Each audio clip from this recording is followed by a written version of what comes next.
नमस्कार, स्वागत है आपका ईटी नाउ स्वदेश पर। आप देख रहे हैं कल की तैयारी। मैं हूं अशेषा अध्वर्यु। सबसे पहले बाजार पर नजर डालते हैं। इंडेक्स लेवल पर देखें तो बाजार सपाट बंद होते हुए नजर आए। निफ्टी की सबसे पहले बात करते हैं, 23,300 के नीचे बंद होते हुए नजर आए। इसके अलावा इंडेक्स लेवल पर काफ़ी एक्शन नहीं था, लेकिन स्टॉक स्पेसिफिक एक्शन भरपूर था। सबसे पहले ऑयल मार्केटिंग कंपनीज की बात करते हैं। यहाँ पर काफ़ी एक्शन था। पेट्रोलियम मिनिस्टर हरदीप सिंह पुरी का बयान आया। उनका मानना है कि अब natural gas, oil and gas GST में लिया जाएगा, तो पॉजिटिव न्यूज़ फ्लो, जिसके चलते ऑयल एंड गैस शेयरों में आज काफ़ी एक्शन दिखा।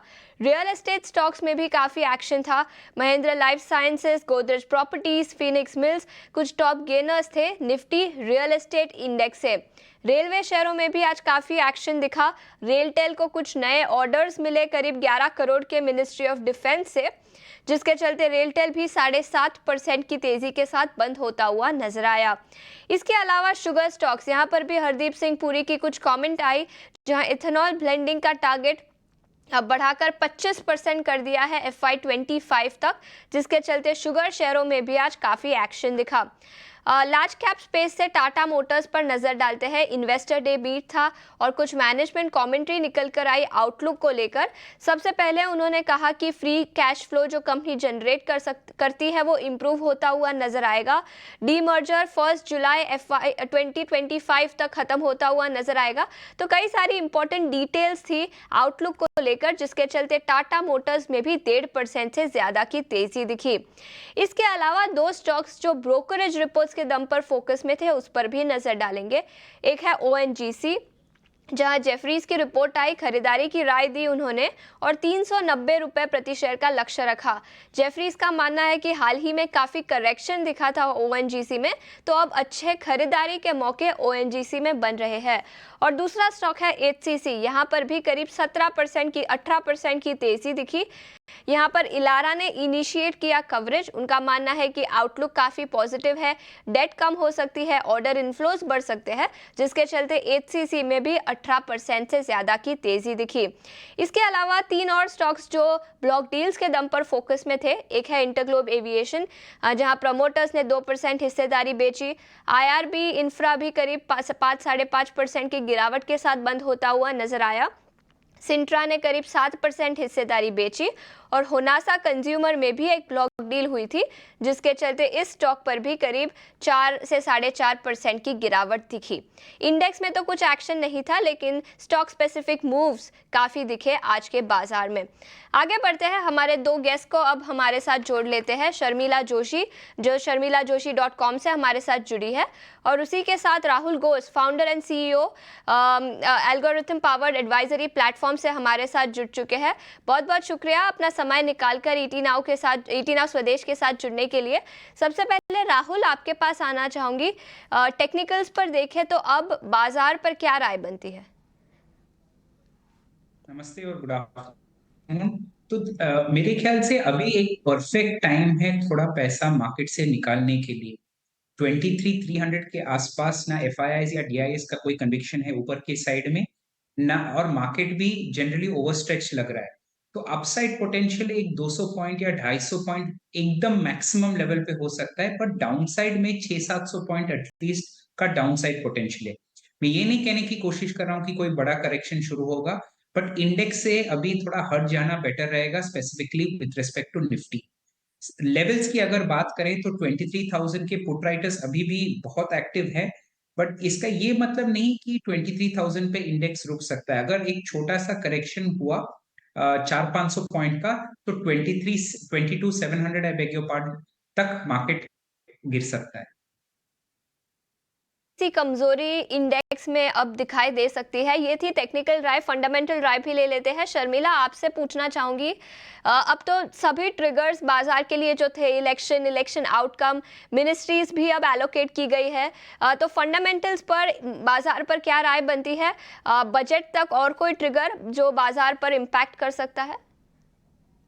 So I think जैसे कि आपने कहा कि सभी ट्रिगर्स अब sort of have been accounted for, तो उसके चलते मुझे लगता है कि अब जैसे कि आपने कहा कि बजट का इंतजार रहेगा, और मार्केट ये देखने को उत्सुक रहेगी कि जो इंटरिम बजट था उसमें कोई चेंजेस आते हैं या कोई रिलीफ मिलता है, या अभी वो सब अटकलें चालू होगी। तो I think from a broader market perspective I think एक न्यूट्रल ही राय रहेगी, क्योंकि अ, जो इवेंट्स हुए हैं they are now sort of in the price, क्योंकि एक दिन हमने देखा मार्केट गिरा जब उम्मीद से थोड़े कम नतीजे आए, फिर जिस तरह से कैबिनेट बना उसमें जिस तरह के नाम आए, तो मार्केट सब चीज अब हजम कर रहा है ऐसे लग रहा है। तो I think in the interim एक न्यूट्रल राय ही रहेगी मार्केट पर, definitely not negative, but I think the next trigger will be the budget. बिल्कुल, तो ये राय थी बाजार पर। हमने टेक्निकल और फंडामेंटल दोनों ही राय बाजार पर आपके सामने रख ली। आगे बढ़ते हैं, हमारे दर्शकों ने हमारे लिए जो सवाल भेजे हैं उस पर नज़र डालते हैं। सबसे पहला सवाल रतन इंडिया पावर पर आया है। हेमंत देशपांडे ने हमारे लिए एक क्वेश्चन भेजा है रतन इंडिया पावर पर। 20.23 रुपीज़ प्रति शेयर के दाम पर उन्होंने खरीदे थे। स्टॉक में आज दूसरे दिन लगातार लोअर सर्किट मारा है। रतन इंडिया पावर पर टेक्निकल्स पर क्या राय बनती है? राहुल, आपसे पूछना चाहूंगी। तो जनरली पावर सेक्टर पे एज अ होल FY25 पे हमारा आउटलुक बुलिश है। स्पेसिफिकली अगर रतन पावर की अगर बात करें तो एकदम वर्टिकल मूव हुआ है। आप नोटिस करेंगे 8 रुपए से 22 रुपए का, मतलब ऑलमोस्ट 300% जंप हुआ है, वो भी 2 महीने में। अगर उनका बाइंग प्राइस शायद 20 रुपए के आसपास था, अगर मैंने सही सुना था, तो मेरा सलाह अभी भी होल्ड रहेगा, क्योंकि एक बाई जोन है 16 रुपए से लेके 13 रुपए के बीच में, और वहां से उनको एक अच्छा मूव अपसाइड पे मिल सकता है। तो मेरा सलाह यहाँ पे होल्ड का रहेगा।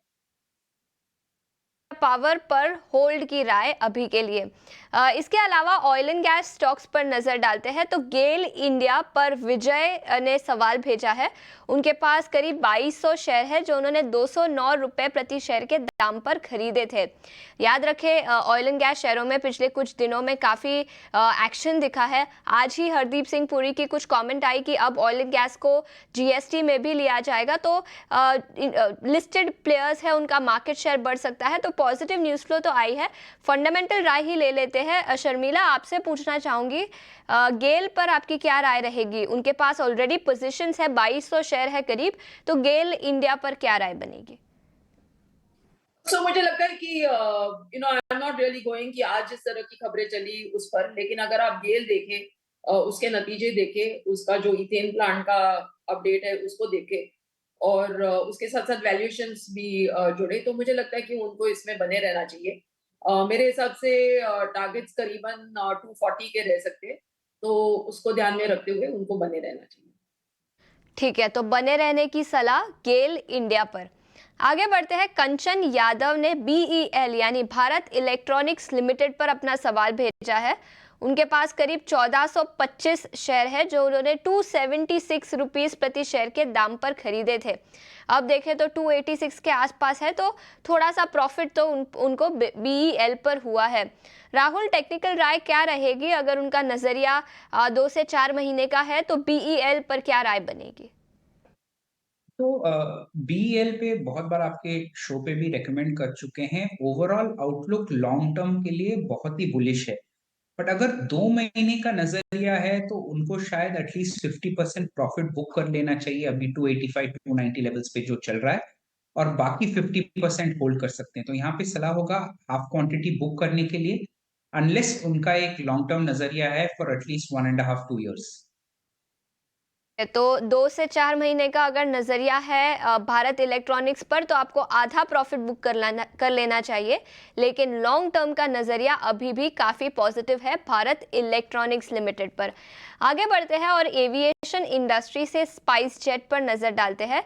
किरण के पास 100 शेयर है स्पाइस जेट के, जो उन्होंने 69 रुपीज़ प्रति शेयर के दाम पर खरीदे थे। अभी देखें तो स्टॉक करीब 55 के आसपास ट्रेड कर रहा है। टेक्निकल राय ही ले लेते हैं। एविएशन इंडस्ट्री में ज़्यादा तो प्लेयर्स है नहीं। स्पाइस जेट पर क्या राय बनेगी राहुल? तो स्पाइस जेट की अगर स्पेसिफिकली बात करें, उनका एंट्री प्राइस शायद 69 था। अगर आप एक बार कंफर्म कर सकते हैं प्लीज। हाँ, 69 रुपीज़ प्रति शेयर के दाम पर उन्होंने 100 शेयर खरीदे हैं। तो 69 का अगर उनका एंट्री प्राइस है, अभी चार्ट्स पे फिलहाल ऐसा कोई प्राइस एक्शन नहीं नजर आ रहा है। जो कह रहा है कि उनका प्राइस अभी हाल ही में आ जाएगा, 55 के आसपास चल रहा है और दो सप्लाई लेवल्स है, एक 62 पे और एक 67 पे। तो उनको अनफॉर्चुनेटली थोड़ा वेट करना पड़ेगा। मोमेंटम कब आ सकता है इस स्टॉक में? अगर प्राइस 62 क्रॉस करता है और कंसेक्यूटिवली दो बुलिश कैंडल बनाता है, तो जो पहला सेलिंग जोन है वो शायद टूट सकता है इस मोमेंटम की वजह से, बट तब तक उनके लिए एक पेशेंस रखना जरूरी होगा। बिल्कुल, तो स्पाइस जेट पर ये राय। इंफ्रास्ट्रक्चर और रियल एस्टेट सेगमेंट से मन इंफ्रा पर नज़र डालते हैं। ललित दवे ने सवाल भेजा है। उनके पास करीब 300 शेयर है मन इंफ्रा के, जो उन्होंने 205 रुपए प्रति शेयर के दाम पर खरीदे थे। अभी देखो तो 200 के आसपास है, तो ज़्यादा नुकसान तो नहीं है। शर्मिला, आपसे पूछना चाहूँगी, मन इंफ्रा को हाल ही में कई नए प्रोजेक्ट्स भी मिले हैं मुंबई रीजन में। क्या राय रहेगी फंडामेंटल्स पर, मन इंफ्रा पर और पूरे रियल एस्टेट सेक्टर पर? और पूरे रियल एस्टेट पर तो बहुत ही पॉजिटिव राय है। और अगर आप मैन इंफ्रा की बात करें तो उनको जो आप जिक्र कर रही थी, एक जो बड़ा प्रीमियम प्रोजेक्ट जो कहलाता है बीकेसी में, वो रीडेवलप करने की जो न्यूज थी, तो मुझे लगता है कि उसका अगर आपको बेनिफिट देखना है स्टॉक में, तो आपको थोड़ा एक लंबा आपका होराइजन रखना पड़ेगा। आपको इसमें थोड़ा इन्वेस्टेड रहना पड़ेगा और वैल्यूएशन भी काफी ठीक ठाक लग रहे हैं, तो मेरे हिसाब से बिल्कुल बने रहना चाहिए उनको। ठीक है, तो ये राय मन इंफ्रा पर लॉन्ग टर्म के लिए रियल एस्टेट पर नजरिया पॉजिटिव है और इस स्टॉक पर भी नजरिया पॉजिटिव है। आपको अपने पोजीशंस बनाए रखने चाहिए। ऑयल एंड गैस पर कई सारे सवाल हमारे दर्शकों ने हमारे लिए पूछे हैं। विशाल चौहान ने एमआरपीएल पर सवाल भेजा है। 100 शेयर है उनके पास, जो 236 रुपए प्रति शेयर के दाम पर खरीदे थे। अभी देखें तो 213 के आसपास स्टॉक है, ज्यादा कुछ नुकसान तो नहीं है। लेकिन राहुल, टेक्निकल्स पर क्या राय बनेगी एमआरपीएल पर? उन्होंने 236 रुपए के दाम पर खरीदे थे। तो 222 के ऊपर एक बहुत ही पॉपुलर कन्वेंशनल टेक्निकल पैटर्न जो कप एंड हैंडल माना जाता है, तो 222 के ऊपर उनको अगर एक स्ट्रॉन्ग क्लोजिंग मिलता है तो उनको मोमेंटम अपसाइड की तरफ देखने मिल सकता है। तब तक तो स्टॉक साइडवेज मूवमेंट में ही रहेगा। अगर देख रहे हैं कि 190 तोड़ चुका है स्टॉक, फिर मैं एग्जिट करने की सलाह दूंगा। तो दो लेवल, 222 के ऊपर अगर स्ट्रॉन्ग क्लोजिंग हो रहा है तो होल्ड करें, बट अगर 190 ब्रेक हो जाता है नीचे के साइड में तो एग्जिट कर देना चाहिए स्टॉक को। बिल्कुल, तो ये राय थी एमआरपीएल पर। आगे बढ़ते हैं और एचएएल पर नजर डालते हैं। नारायण मिश्रा के पास 20 शेयर है एचएएल के, जो उन्होंने 3,800 रुपए के दाम पर खरीदे थे। काफी मुनाफा है, 4,800 के पास स्टॉक ट्रेड कर रहा है अभी। इस पर भी एक फंडामेंटल राय ही ले लेते हैं। हिंदुस्तान एरोनॉटिक्स में काफी एक्शन दिखा है पिछले कुछ क्वार्टर्स और सालों में। शर्मिला, एचएएल पर क्या राय बनती है? 3,800 रुपए के प्रति शेयर के दाम पर खरीदे थे। मीडियम से लॉन्ग टर्म का अपना नजरिया बताएं। सो आई थिंक कि जैसे कि आपने कहा कि ये स्टॉक ने काफी रिटर्न दिया है पिछले 1-2 साल, तो वही मेरा कैविएट रहेगा, क्योंकि मुझे नहीं लगता कि उस तरह के रिटर्न अब आप ये लेवल पे एक्सपेक्ट कर सकते हो। तो डेफिनेटली आई थिंक उनको बने रहना चाहिए अगर उनका लॉन्ग टर्म का होराइजन है 12 टू 18 मंथ्स, क्योंकि इनके पास जिस तरह की उनकी ऑर्डर बुक है, जिस तरह का इनका एग्जीक्यूशन है, जिस तरह का बिजनेस है, सभी चीजों को देखकर मुझे लगता है कि ये स्टॉक में इस प्राइस से भी हम बढ़त देख सकते हैं। See the only thing is कि अब ये 4,800 पे है। At one point in time मुझे लगता है कि 1,000 रुपए की भी नीचे था, तो ये स्टॉक्स ने ऑलमोस्ट आप कह सकते हैं 1,000, 2,000, 3,000 टाइप ऑफ रिटर्न्स दिए हैं। तो मुझे नहीं लगता कि अब ये उस तरह के रिटर्न्स रियलिस्टिक है। तो वो अगर रिटर्न सोचकर उन्होंने लिया है, तो I think that's not going to happen. लेकिन डेफिनेटली ये लेवल से भी अपसाइड है, तो बने रहना चाहिए। बिल्कुल, तो एचएएल में काफ़ी रिटर्न ऑलरेडी स्टॉक ने दे दिया है, तो वैसे टाइप के रिटर्न्स शायद नहीं दिखेंगे, लेकिन नज़रिया अभी भी पॉजिटिव है। बने रहने की सलाह शर्मिला से। आगे बढ़ते हैं और राजेश एक्सपोर्ट्स पर नज़र डालते हैं। नरेश कुमार के पास 450 शेयर है, जो उन्होंने 210 रुपए प्रति शेयर के दाम पर खरीदे थे और स्टॉक अभी उनको मुनाफा है करीब 33,000 का। राजेश एक्सपोर्ट्स पर राहुल, क्या राय बनेगी? तो अगर मैंने सही सुना, आपने कहा था कि 210 रुपए उनका बाइंग प्राइस था, तो बहुत पहले लिए होंगे, बिकॉज 210 का प्राइस तो अभी हाल ही फिलहाल ही में नहीं आया है, 230 तक शायद गया है। होल्ड करना चाहिए because majority of negative news मेरे ख्याल से स्टॉक में प्राइस हो चुका है। तो मेरे ख्याल से इतना वेट कर चुके हैं, उनको अभी एग्जिट करके फायदा नहीं है, तो होल्ड करना चाहिए। एक स्टॉप लॉस मैं दे दूंगा 259 का। अगर 259 टूट जाता है नीचे की साइड में, एग्जिट कर देना चाहिए, नहीं तो होल्ड करने की सलाह। राजेश, एक्सपोर्ट्स पर होल्ड की सलाह, 259 का स्टॉप लॉस बनाए रखे और अभी आपको एग्जिट नहीं करना चाहिए, आपके पोजीशंस बनाए रखे राजेश एक्सपोर्ट्स में। प्रदीप कुमार ने पटना से हमारे लिए नेल्को पर एक सवाल भेजा है। 80 शेयर है उनके पास, जो 717 रुपए प्रति शेयर के दाम पर खरीदे थे। स्टॉक अभी 785 के आसपास है और आज ही के ट्रेडिंग सेशन में स्टॉक में करीब 7% की मजबूती दिखी है। क्या ये मजबूती कंटिन्यू हो सकती है? क्या ये मोमेंटम बरकरार रहेगा? राहुल, आपसे पूछना चाहूंगी, नेल्को के चार्ट्स कैसे नजर आ रहे हैं? तो नेल्को अगर स्पेसिफिकली हम बात करें तो एक अच्छा कैंडल इस हफ्ते का बन रहा है, और आज का मूव स्पेसिफिकली आप नोटिस करेंगे तो एकदम शानदार मूव बनाया है। सिर्फ एक पॉइंट जो खटकने वाली बात है, वो 817 जो आज का हाई है वहां पे सस्टेन नहीं हो सका, और ऑलमोस्ट 5% हाई से कूल ऑफ हुआ है स्टॉक। तो मेरे ख्याल से इस सॉर्ट ऑफ सिचुएशन में जहां पे हाई पे स्टेबलाइज नहीं कर रहा है स्टॉक, रिविजिट करना चाहिए कल के दिन कि फिर से मोमेंटम अपसाइड की तरफ है कि नहीं। अगर 810 के ऊपर कर फिर से देख रहे हैं स्टॉक को ट्रेड करता हुआ, तो हाँ, मोमेंटम एस्टैब्लिश्ड है अपसाइड की तरफ, और ऊपर की लेवल्स के लिए फर्दर होल्ड कर सकते हैं। बट अगर देख रहे हैं कि नहीं, एक छोटा सा पुल बैक या करेक्शन दिख रहा है कल को, फिर उनको शायद फिर से कॉल करके सलाह लेना पड़ेगा कल या परसों। ठीक है, तो ये राय थी नेल्को पर। आगे बढ़ते हैं, अगले सेगमेंट पर फोकस करते हैं, वीआईपी शेयर।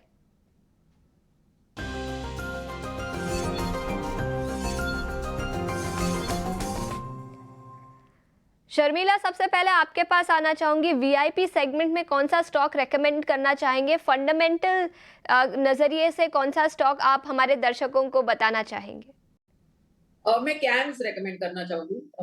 मेरा टारगेट 3800 का रहेगा लॉन्ग टर्म में। मुझे लगता है कि जिस तरह से हमने बढ़त देखी है स्टॉक मार्केट में, और उसके साथ साथ जो पार्टिसिपेशन बढ़ा है रिटेल का, वो सब हम देख ही रहे पिछले कुछ सालों से। और अगर आप हाल ही में जो आया है डेटा, इक्विटी म्यूचुअल फंड्स में जिस तरह से पार्टिसिपेशन एयूएम्स बढ़े हैं, और जिस तरह से लगातार मंथ ऑन मंथ रिटेल का हिस्सा उसमें इंक्रीज होते जा रहे हैं, तो उसको देखकर मुझे ये लगता है कि कैम्स जैसे शेयर्स में खरीदारी करना अच्छा है। क्योंकि जो म्यूचुअल फंड उनके क्लाइंट्स है, हमने देखा है कि वो एक काफी, जो उनका क्लाइंट लिस्ट है वो काफी टॉप परफॉर्मिंग फंड्स है।